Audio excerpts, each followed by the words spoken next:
સુરતની નવી સિવિલ હોસ્પિટલમાં 64મું સફળ અંગદાન થયું હતું। મૂળ રાજસ્થાનના બિરાણી પરિવારના બ્રેઇન-ડેડ આશિષભાઈ બિરાણીની 2 કિડની, 1 લીવર અને 2 આંખનું દાન થતા 5 જરૂરિયાતમંદોના જીવનમાં નવી રોશની પથરાશે।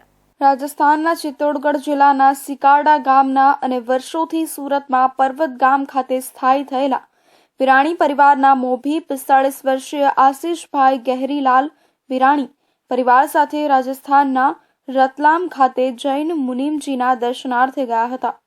આશિષભાઈનું બ્લડ પ્રેશર વધવાની સાથે અચાનક ચક્કર આવતા બેભાન થઈ ગયા હતા, જેથી સારવાર અર્થે રતલામની ખાનગી હોસ્પિટલમાં દાખલ કર્યા હતા। પ્રાથમિક સારવાર આપ્યા બાદ ડોક્ટરના કહેવાથી અમદાવાદની પ્રાઇવેટ હોસ્પિટલમાં ખસેડવામાં આવ્યા હતા।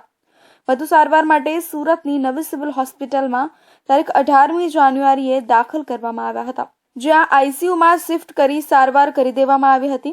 તારીખ 20મીએ RMO doctor Ketan Nayak, doctor Nilesh Kachhadiya, neurologist doctor Hemal Chheda અને ન્યુરોસર્જન ડોક્ટર કેયુર પ્રજાપતિએ બ્રેઇન ડેડ જાહેર કર્યા હતા। તેમને બ્રેઇન હેમરેજ થયાનું નિદાન થયું હતું।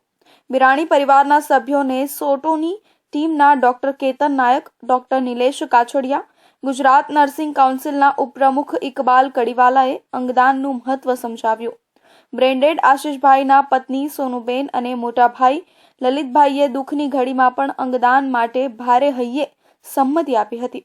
આશિષભાઈને એક 15 વર્ષનો દીકરો તથા 18 વર્ષની દીકરી છે।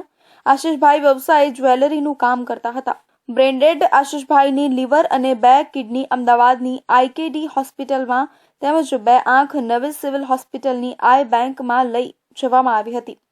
મેડિકલ સુપ્રિન્ટેન્ડન્ટ ડોક્ટર ધારિત્રી પરમારના માર્ગદર્શન હેઠળ તબીબી અને નર્સિંગ સ્ટાફ, સિક્યુરિટી સ્ટાફ, સફાઈ કર્મચારીઓ તેમજ જાગૃત સ્વયંસેવકોએ અંગદાનમાં જહેમત ઉઠાવી હતી। નવી સિવિલ તંત્રના સફળ પ્રયાસોના પરિણામે આજે વધુ એક અંગદાન સાથે 64મું અંગદાન